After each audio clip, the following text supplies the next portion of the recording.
Welcome to This Explainer. Today, we are diving headfirst into a wildly dramatic story of instant karma. And we're starting right at the absolute climax of a truly chaotic wedding. Have you ever been to an event where you could literally cut the tension with a knife? Well, take that feeling, multiply it by 100, and you're getting close. Because this story is a total masterclass in how fast a dream day can completely unravel. So just imagine the scene. The venue is packed, the lights are sparkling, the guests are celebrating, but suddenly, the music completely stops.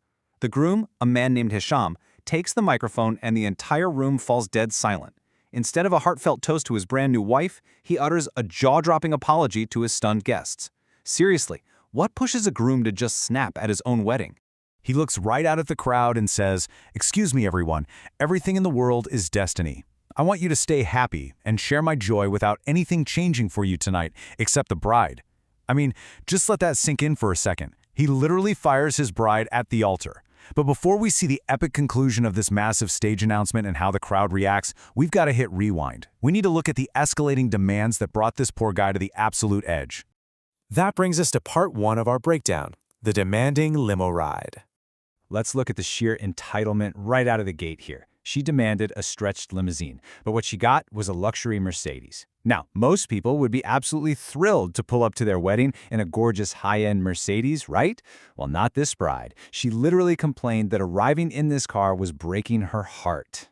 She looks at him in the car and drops this absolutely incredible quote. She says, "You promised me a limousine, you're brushing me off with a piece of a Mercedes." A piece of a Mercedes. She actually accused Hisham of making her look bad right from the start. So instead of, celebrating their union and the beautiful life ahead of them, she establishes this brutal rhythm of constant complaining. The tone for the day is set, and trust me, it is incredibly toxic. Which leads us straight into part two, the Fait Accompli jewelry. Here's her next major grievance. Hisham is trying to smooth things over, so he tries to appease her by placing a beautiful, brand new bracelet on her wrist. But she immediately snaps at him. And why? Simply because the bracelet doesn't perfectly match her rings and earrings. It isn't part of an identical matching set. She is actually furious about receiving an expensive piece of jewelry on her wedding day just because it's not perfectly coordinated to her exact specifications. And she doesn't just complain, she turns it into this massive philosophical debate. She dramatically accuses him of using a fait accompli policy. Now, if you aren't familiar with that term, a fait accompli is a thing that has already happened, or been decided before those affected hear about it, leaving them with no option but to accept it. She's literally acting as if receiving a piece of luxury jewelry is some sort of oppressive trap designed to force her hand. She looks him dead in the eye and tells him, "If you're establishing a fait accompli policy now, I have a clear idea of how our future life will be." So the crucial takeaway here is that Hisham is getting utterly exhausted. He looks at her and realizes something profound. She doesn't want to be a partner. She wants to be an empress whose every single whim is granted. But believe it or not, it gets even worse. Let's move on to part three, the missing pop stars. So for her wedding singers, she demanded Raghab Alama, George Wassouf, Wild Kifori, Rami Ayash, and Mustafa Ammar. Yep, she literally expected a lineup of the absolute biggest Arab pop stars in the world to be at her personal wedding. She completely ignored the reality that these international superstars were busy performing at major global festivals in places like Jerash and Los Angeles. The sheer delusion is just staggering. So who actually shows up to sing? Well, they're greeted by a humble, local singer named Barhan Fahmy. He steps up to the mic, super ready to entertain the guests and celebrate the couple. And the bride? She goes into a full-blown, undeniable tantrum right there at the venue. She's just mortified that she doesn't have a Grammy-level international lineup serenading her on her big day.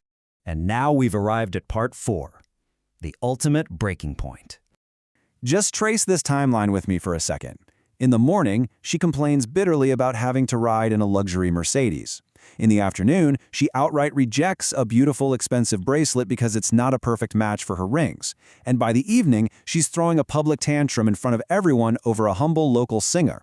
Looking at this rapid succession of petty, materialistic complaints, you can perfectly understand why Hisham's patience officially hit zero.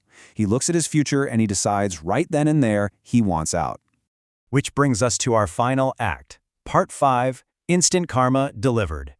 We're back in that frozen moment on stage. He says, "I want you to stay happy and share my joy without anything changing for you," except the bride, of course. Boom! He ruthlessly dumps the Bridezilla in front of everyone.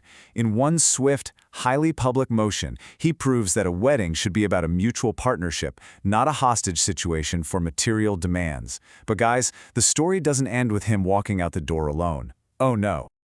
Here is the incredible plot twist of this explainer. First, Hisham stops the ceremony. Next, he publicly dumps the entitled bride. And then, he pivots straight to the audience. Sitting in that crowd is a guest named Nada. Now, earlier that day, Nada was completely heartbroken. She genuinely loved Hisham for exactly who he was, not for his money or his cars, and she only came to the wedding because her mother convinced her she had to face it. In an incredible twist of fate, Hisham looks at the crowd, finds Nada, and right then and there pivots to asking for her hand instead. He delivers the ultimate instant karma, choosing a humble, loving partner over an entitled empress. This unbelievable story leaves us with a truly provocative final thought. What is the actual, true value of a marriage? Is it the luxury of the event, the stretch limousines, the perfectly matched jewelry, and the superstar singers? Or is it the character of the partner? This whole saga perfectly captures how human values will always trump entitlement and how quickly destiny can change when you push a good person way too far. Thanks so much for joining me on this explainer, and I will absolutely catch you next time.